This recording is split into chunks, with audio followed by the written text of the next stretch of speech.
नमस्कार दोस्तों, मैं हूं नौद। आप देख रहे हैं मेरा यूट्यूब चैनल पोल्ट्री जोन। दोस्तों, मैं आपको लेके आया हूं मेरे पोल्ट्री फार्म पे और पहली बार जो है मैं आपको मेरे दोनों फार्म का बैक व्यू में आपको दिखा रहा हूं, ठीक है। और ये बैक व्यू दिखाने का मुख्य उद्देश्य ये है कि मैं आपको दोनों फार्म के बीच में डिफरेंस बताना चाहूँगा। वैसे मैं आपको शुरू से बता दूँ, दोनों फार्म की जो फार्म के अंदर का जो एरिया लगभग समान है, इसमें जो है 8,750 स्क्वायर फीट एरिया है, वो 9,000 स्क्वायर फीट एरिया है। मतलब दोनों के बीच में एरिया में कोई डिफरेंस नहीं है, ठीक है। दोनों में 6 एग्जॉस्ट फैन लगे हुए हैं, दोनों में 3 फीडिंग लाइन लगी हुई है और दोनों फार्म एक ही कंपनी से रन हो रहे हैं, बारामती एग्रो के साथ में। और दोनों में एक ही दिन में बर्ड प्लेस हुआ है। पहले सुबह 8 बजे के आसपास उस वाले फार्म में और 9 बजे के आसपास जो है इस वाले फार्म में बर्ड प्लेस हुए, ठीक है। मतलब कि मीन एज दोनों में समान है, ठीक है।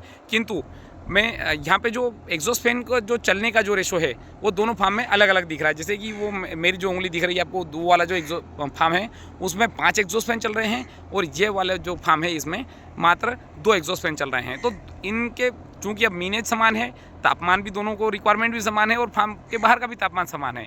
मतलब कि दोनों में एग्जॉस्ट फैन बराबर चलना चाहिए, किंतु दोनों में एग्जॉस्ट फैन बराबर क्यों नहीं चल रहे हैं, उसके पीछे मुख्य कारण ये है, दोनों में मतलब मीन एज समान है और मतलब आवश्यक तापमान भी समान है, ठीक है। किंतु दोनों में अलग अलग एग्जॉस्ट फैन क्यों चल रहे हैं उसके पीछे जो हम इस वीडियो में पूरी बातचीत करेंगे। देखिए दोस्तों, उसका मुख्य कारण ये है कि इस वाले जो सामने जो 2 फैन वाला जो फार्म है, इसमें इंसुलेशन सीट 8 mm की लगी हुई है, उसी से मैंने फॉल सीलिंग कर रखी है। और जो 5 फैन वाला जो फैन है इसमें कर्टन से जो है फॉल सीलिंग हुई है, तो जिसके कारण तापमान का वेरिएशन है। दोनों के बीच में पैकिंग दोनों में समान है, किंतु फिर भी तापमान जो है इस वाले फार्म में कम, मतलब अच्छे बहुत जल्दी मेंटेन हो जाता है। एग्जॉस्ट फैन बहुत आप अभी मतलब जैसे 2 मिनट का वीडियो हुआ है, उसमें जो है एग्जॉस्ट फैन देखिए, उसमें कंटिन्यू चालू बंद हो रहे हैं।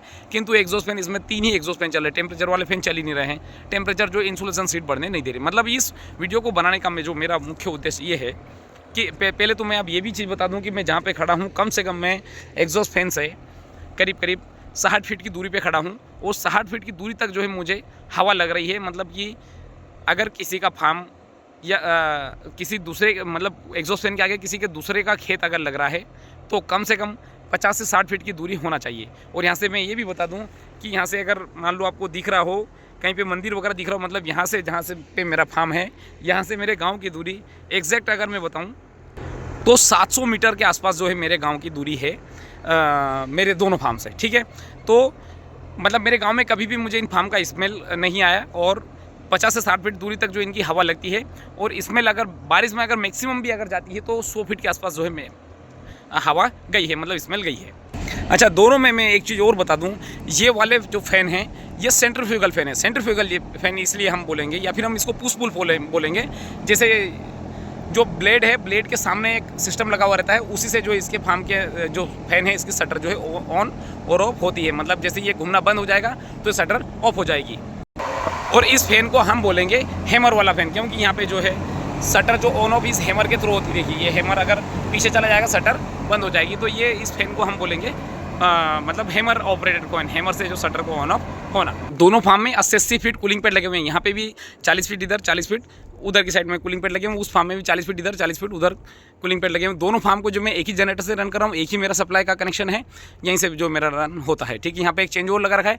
चेंज ओवर का भी सिस्टम भी ऐसा है, मान लो किसी कारणवश जनरेटर अगर स्टार्ट नहीं हुआ और सप्लाई बोर्ड से सप्लाई आ रही तो मैं इससे जो है चेंज ओवर से डायरेक्ट जनरेटर को भी बाईपास कर सकता हूँ और सप्लाई बोर्ड को भी मैं बाईपास कर सकता हूँ। मैंने ये सिस्टम यहाँ पे लगा रखा है। ये ऑटोमेटिक कंट्रोल पैनल है, मतलब लाइट जाने के बाद में ऑटोमेटिक सिस्टम जनरेटर को ये चालू करता है। इस फार्म में लिफ्टिंग हो चुकी है और एवरेज वजन वो जो भी जीसी आएगी, वो जो जीसी मैं आपसे शेयर करूंगा, किंतु लिफ्टिंग में मुझे ऐसा लग रहा है कि करीब 80% के आसपास लिफ्टिंग हो चुकी है। देखिए यहाँ पे टेम्परेचर जो है 20 डिग्री है, T1 पे, T2 पे 23 डिग्री है। एवरेज टेम्परेचर हमारा 21 डिग्री के आसपास जो मेंटेन किया हुआ है फार्म के अंदर। ये मैं आपको दूसरे फार्म पे लेके आया। यहाँ पे भी जो 40 फीट इधर की साइड कूलिंग पैड लगे हुए हैं, 40 फीट उधर की साइड कूलिंग पैड लगे हुए हैं। और ये है 100 फीट वाला पोल्ट्री फार्म, इसमें जो है 20 फीट इधर की साइड कूलिंग पैड लगे हुए हैं, 20 फीट उधर की साइड कूलिंग पैड लगे हुए हैं। ये मैं आपको लेके आ गया हूँ दूसरे पोल्ट्री फार्म पे, जहाँ पे 5 एग्जॉस्ट फैन कंटिन्यू चल रहे हैं, क्योंकि यहाँ पे फॉल सीलिंग जो है मैंने कर रखी है कर्टन से। और उधर वाले फार्म में फॉल सीलिंग जो है मैंने इंसुलेशन सीट से कर रखी है। मतलब कि इंसुलेशन सीट का जो है मुझे बेनिफिट हुआ है। मतलब ये वीडियो बनाने का मेरा मुख्य उद्देश्य ये है कि अगर आप फॉल सीलिंग कर रहे हैं तो आप इंसुलेशन सीट पे जा सकते हैं। थोड़ा सा कॉस्टिंग ज़्यादा गिरता है, किंतु आपको लाइफ टाइम जो है उसका बेनिफिट मिलता है। ठीक है, ये एग्जॉस्ट, ये कूलिंग पैड है, ये हमारी ऑटोमेटिक फीडिंग लाइन है। और इसमें जो बारामती एग ग्रुप साथ में 10,000 बर्ड प्लेस किए थे, 10,600 के आसपास बर्ड थे। अब उसमें टोटल मोर्टलिटी कितनी हुई, ये सब चीज़ें जो है लास्ट में जब बेच निकल जाएगी तब जो है मैं आपको इस फार्म के ऊपर जो भी मुझे प्रॉफिट या नुकसान हुआ, जो सभी के ऊपर जो है मैं बातचीत करूँगा। किंतु मतलब मेरा उद्देश्य ये है कि मुर्गी पालन के बिज़नेस को हम किस प्रकार से सरल तरीके से करें, कौन सी चीज़ें हम एक बार में ही लगाएं, या फिर क्योंकि देखिए हर एक आदमी को ये नहीं करना है कि मतलब ये चीज़ लगा ली उसके बाद में यार इससे फ़ायदा नहीं और मैं दूसरी चीज़ लगाऊं।